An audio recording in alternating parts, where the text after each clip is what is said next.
Star Trek, Deep Space Nine, Arcade, Chapter 11. The canyon walls gradually receded, and Jake led his companions onto a vast desert. The dry, sun-baked plain was not flat and lifeless like he expected. The rolling sands were littered with scrub brush and strange, grotesque trees with twisted branches and spines instead of leaves. Blue and gold lizards scampered into the brush as they passed. Large birds with leathery wings soared overhead, and a huge tortoise ambled on a slow but steady trek across the dunes sprinkled with flaming orange flowers. Piles of massive, balanced rocks dotted the expanse. "There's Nog!" Lynn pointed excitedly. Jake's gaze flicked toward a large mound surrounded by a sea of blue and gold flowers. Nog was flopped over a rock at the top. Lynn started to run. "Wait!" Jake grabbed the girl's arm and dragged her to a stop. The game could fabricate dangers without warning, and they had come too far to take unnecessary chances. "We have to be careful, Lynn." Nodding, Lynn fell back and let Jake move ahead. Nothing threatening popped out of the sand to stop them, but they were hot and sweaty when they finally reached the edge of the flower sea. However, a stretch of moving sand separated the thick bed of blue and gold flowers from the rocks, and a stepping stone path connected the flowering bank with the mound. Anxious, Lynn rushed forward again.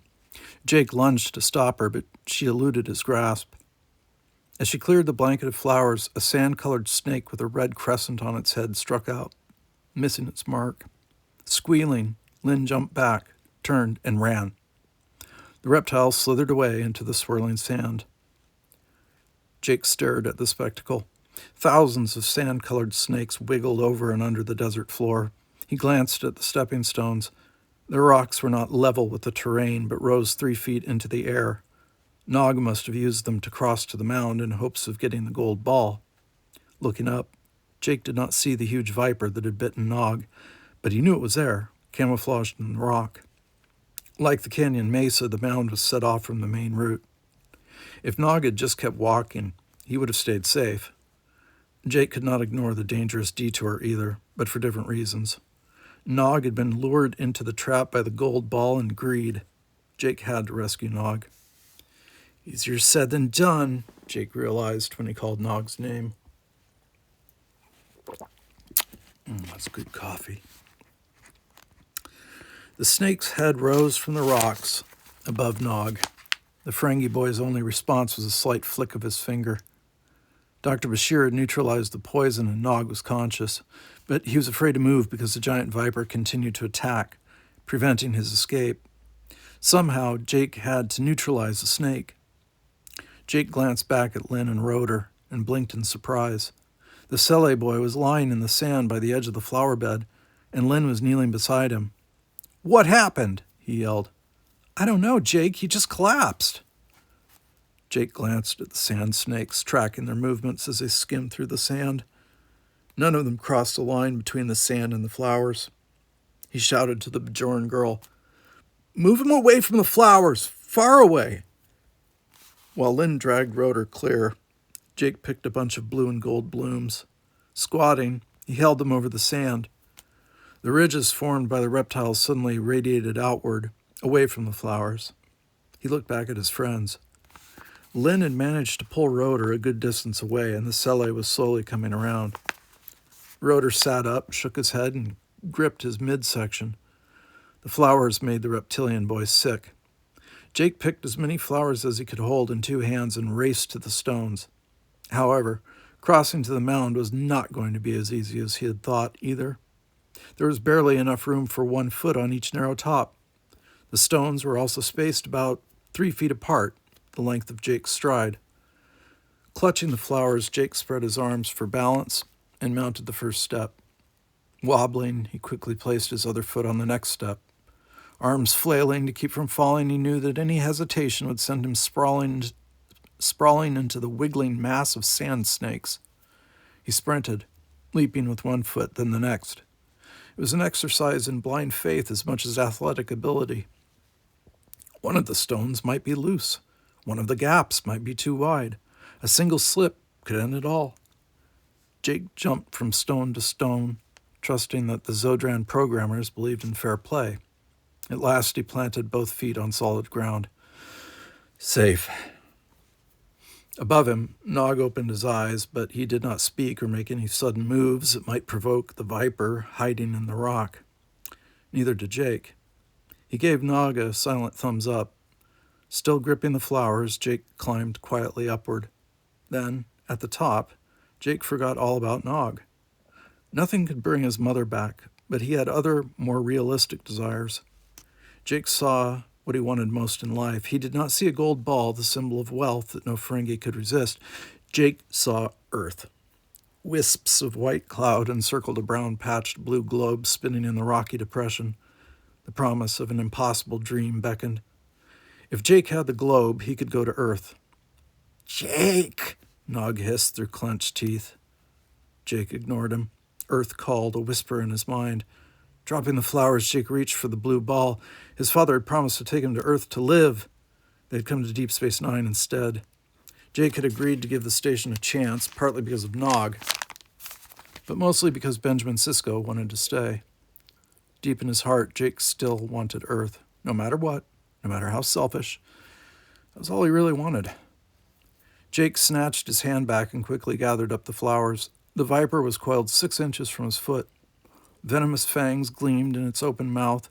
Poised to attack, the monstrous diamond-shaped head drew back as Jake shoved the flowers in its face. The reptile retreated a few feet, then stopped to wait. Nog blinked and sat up. "How'd you do that?" Trembling, Jake stared at the snake. He had come within a split second of disaster and needed a moment to catch his breath. Selfish greed had almost cost him the game and his life. Nog, never missing a profitable opportunity, turned to get the gold ball. It was so heavy he needed both hands to lift it. "Put it down, Nog," Jake ordered breathlessly. "No! It's worth a fortune!" "It's not worth anything if you're stuck on this rock." Jake nodded toward the viper, sliding into position above Nog. Below, the sand snakes were wiggling and swarming around the raised stone steps. Nog could not jump the steps, holding the heavy gold ball. He needed his hands for flowers and balance. Nog hesitated. The viper's mouth opened.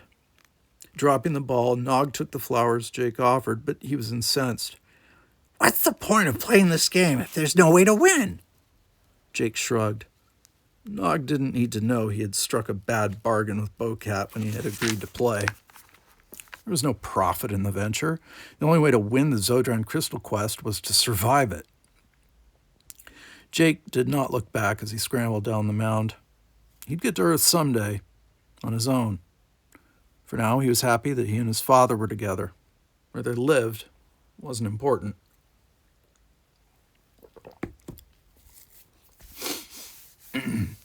Back on the main path, Jake took the lead again. Nog shuffled beside him, sulking over the loss of his riches. Ch.11 and Rotor trudged behind in grim silence. The sun was sinking toward the horizon, and as the terrain slowly changed from desert to marsh, Jake was stricken with an ominous dread. Daylight dimmed as the trail drove into a swamp. Gnarled trees covered with tangled brown vines closed in around them. Broad, slimy leaves floated on stagnant water on either side of the narrow walkway. Thick curtains of moss hung from dead tree branches over the path, slowing their progress. The hoots and howls of creatures hidden in the shadows chilled the blood and warned of greater danger ahead. Total darkness would soon envelop them. Was he running out of time? The road through the swamp got steadily harder to follow. Trailing vines snagged at Jake's arms. Knotted tree roots erupted from the soggy ground to trip him. A heavy mist formed over still gray waters as the remaining light waned and the air cooled. Desperate and uncertain, Jake led his friends deeper into a darkening gloom that seemed to go forever. Exhausted, Jake stumbled and fell into a tangle of vines suspended over the murky water. He cried out as heavy organic ropes twisted around him. He tried to rip the vines away, but the harder he fought, the stronger the net became. The choking vines drew him down toward the water. "Jake!" Nog stopped dead, too petrified to help. Ch.11 grabbed for Jake's outstretched hand, but she couldn't reach it. The vines tightened and dragged Jake closer to deadly swamp waters that weren't even real, except in his mind. Worse, Dr. Bashir would continue to revive him. He wouldn't die. He would drown over and over again through all eternity. Cold water seeped through the back of his jumpsuit. Jake stiffened, then tensed as water washed over his face. The vines plunged him deeper into the dirty swamp. Inspiration struck suddenly. Submerged and unable to breathe, Jake forced himself to relax. The organic mesh loosened slightly. This was a devious game, but it had rules. He was not a helpless victim of the alien device. His own panic was killing him. He had to achieve a state of total calm and hope he did not black out from lack of oxygen before the vines surrendered. Relax, Jake. The crushing net eased, but Jake was wary of reacting too soon, even though his lungs screamed for air. Not yet. Cautiously, he moved an arm, then the other arm and his legs, and he was free. Out of breath, but afraid the deadly vines would snag him again, Jake slowly pushed upward. Stay calm. His head broke the surface of the water. Gasping for air, Jake crawled up the bank to the path and collapsed to collect his thoughts. Blind luck combined with rational thinking had gotten him through the alien game so far. Now he knew why.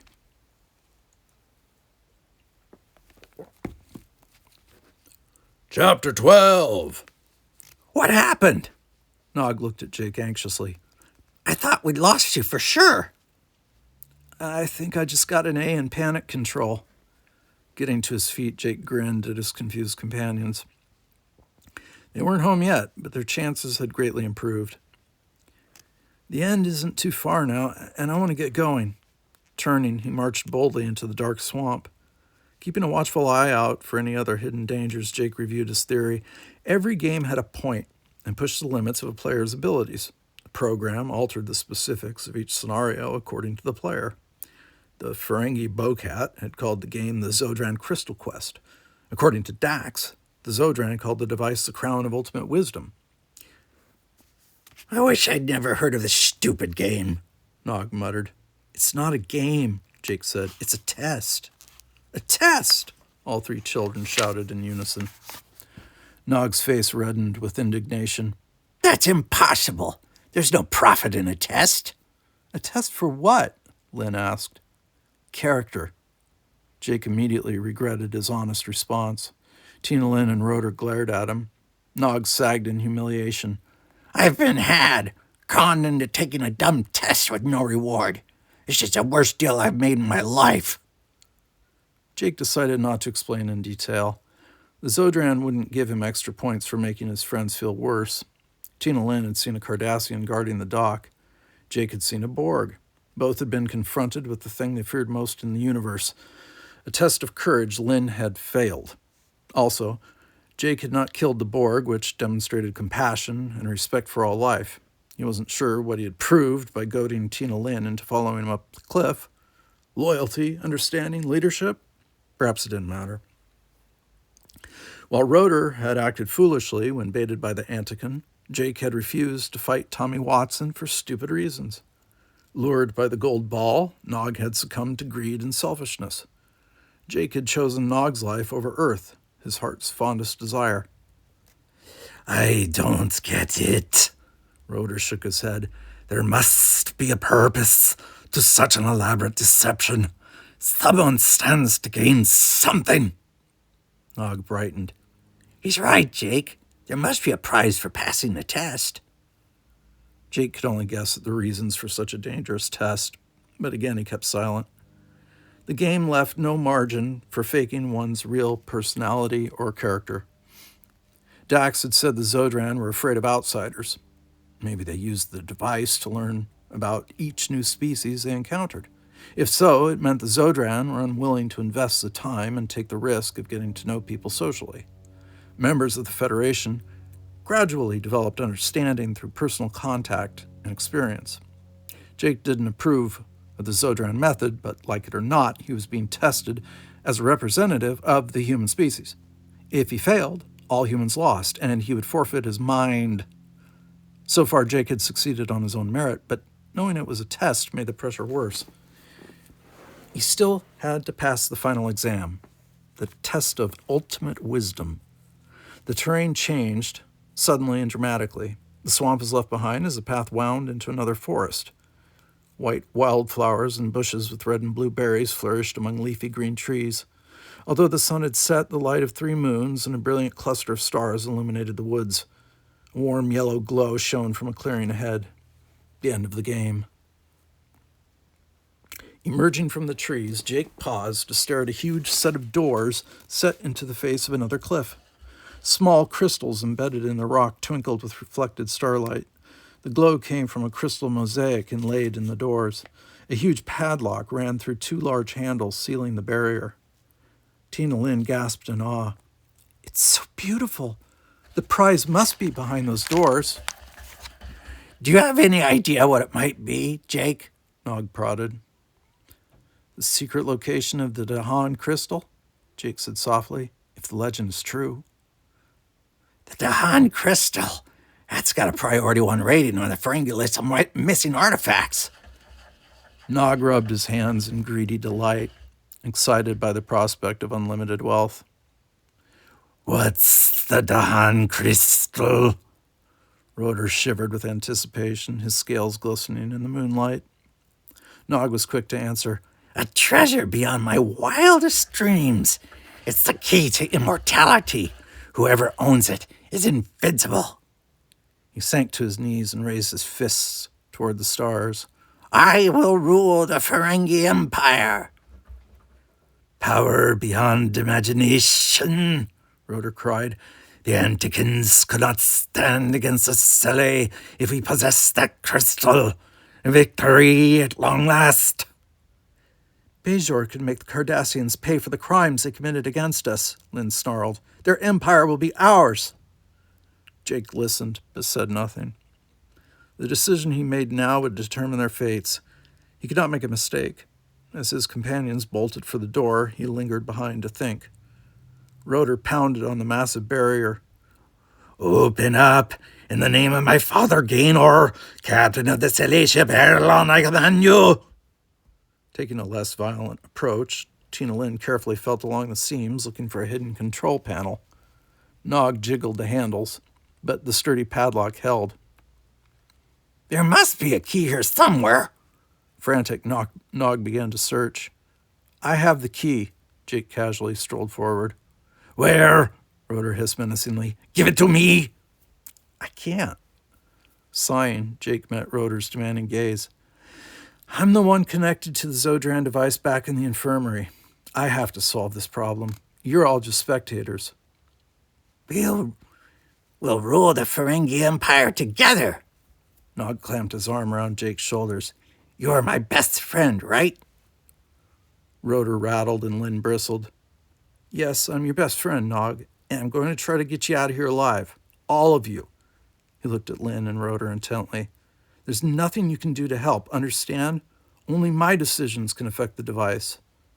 All 3 hesitated, then nodded. Okay, I hope this works, Jake muttered softly as he faced the door. Clasping his hands in front of him, he just stood there. A minute passed, 2 minutes, and 5. Jake waited, ignoring the restless shuffling and discontented murmurs from the 3 observers behind him. While they had been attacking the door, Jake had decided that one of the character traits a fearful species like the Zodran would value was patience. If he was wrong, they could be standing here for a very long time. 5 minutes became 10. Twice, Nog opened his mouth to comment, then changed his mind. Roder's tongue flicked in and out impatiently. Lynn scowled at the ground, tapping her foot. Jake stood perfectly still, waiting. 15 minutes. He heard a click, then smiled. With trembling hands, he reached for the lock. A quick tug, and the U-shaped steel bar separated from the round bottom portion. A twist, and the quaint device slipped from the handles. Jake put his hand on the door, then hesitated. What are you waiting for? Disbelief flashed in Nog's eyes. Open it, Jake. Roder couldn't stand the tension. He rushed forward and threw himself at the door. The massive door didn't budge, and he bounced off to land with a thud on the ground. Come on, Jake. Nog shook Jake's arm. Everything you could possibly want will be yours. Wealth, power. Jake shook his head slowly and removed his hand. Oh, great, Lynn spit fire. The most powerful weapon in the universe is sitting there, waiting for someone to claim it, and Jake won't open the door. Ignoring the taunts and pleas, Jake stepped back. Being invincible and immortal wouldn't be any fun at all. A sense of accomplishment depended on overcoming obstacles, against the odds with no guarantees despite pain and hardship. There would be no challenge, no thrill, if winning was easy and assured, and life was sweeter because it didn't last forever. The Zodran called the device the Crown of Ultimate Wisdom. If there really was a Dahan crystal, it was too powerful for anyone to own. The wisest thing to do was walk away. And Jake did. With his friend still trying to convince him to open the door, Jake turned his back on it and awakened in the infirmary. Jake! His father gasped and grabbed his son. Dark eyes filled with tears of relief. Welcome back, son.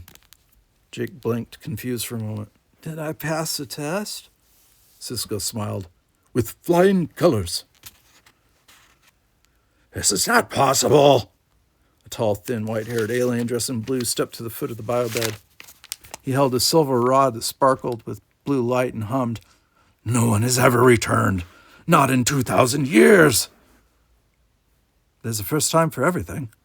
Dr. Bashir lifted the device off Jake's head. He handed it to Cisco, then looked at the alien with a smug, satisfied grin. The amazed alien stared at Jake. Must be a Zodran, Jake thought.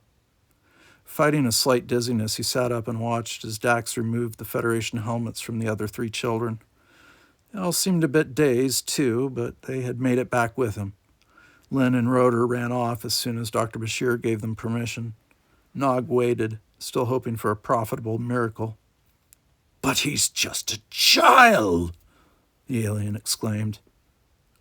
No, Talarn, he's not a child, Cisco beamed with pride and clasped Jake's shoulder. Not anymore. Jake grinned, too choked with emotion to say anything. No one?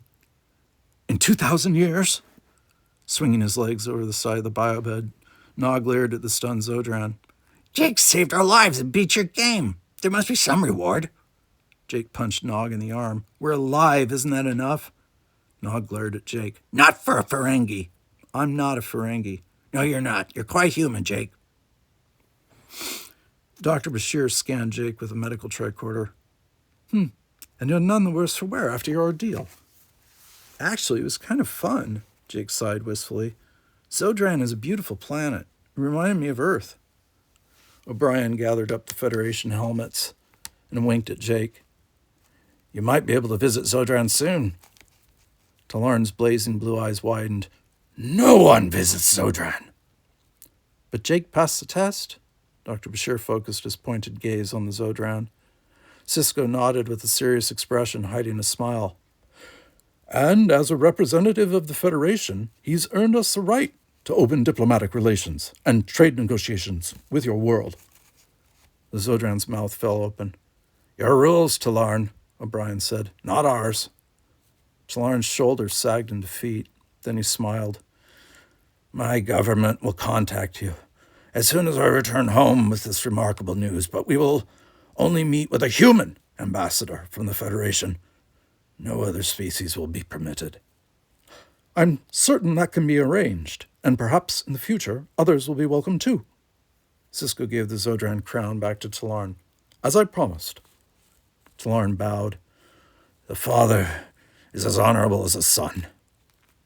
Tucking the alien device under his white fur cloak, the Zodran priest glided majestically out the door. Pleased, Jake looked at Nog.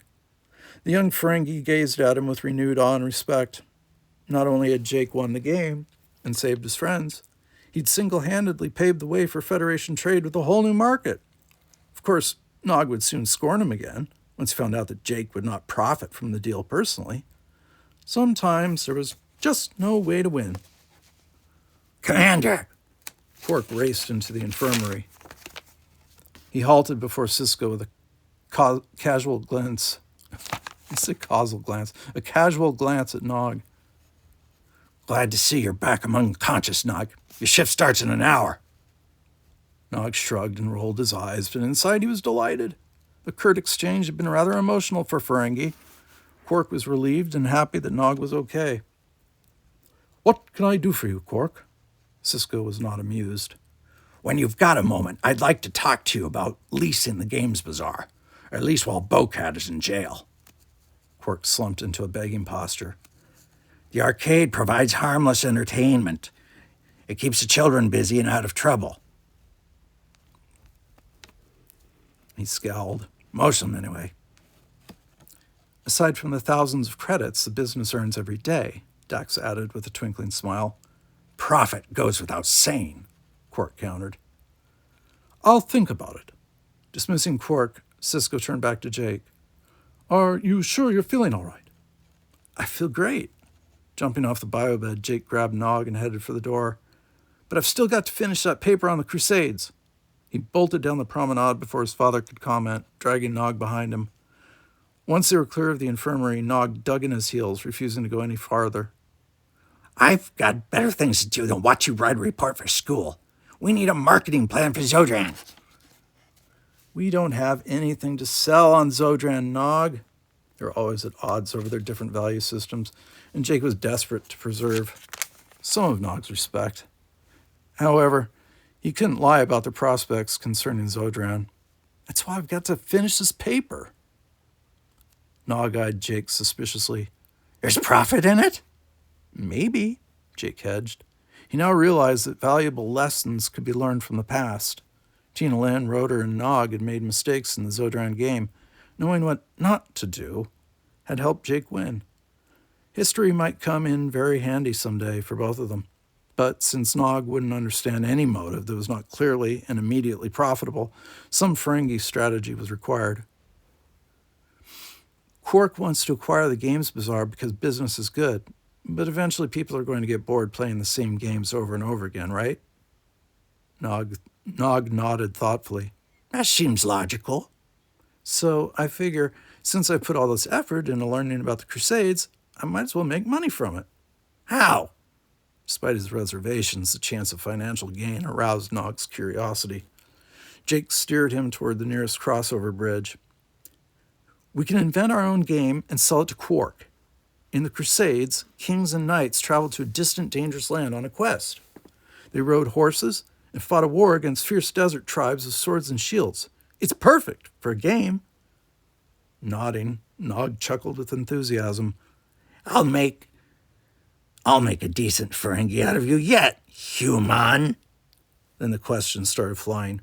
"What's a horse? Why are they fighting? Was there profit in the war? Who won?" "That's what we're going to find out." Jake grinned as he keyed for the turbolift. Knowledge was the real key to success. If Jake had to play by Ferengi rules to help Nog learn, then so be it. After all, Jake was human. He never gave up, and nothing was impossible. Not even an educated Ferengi.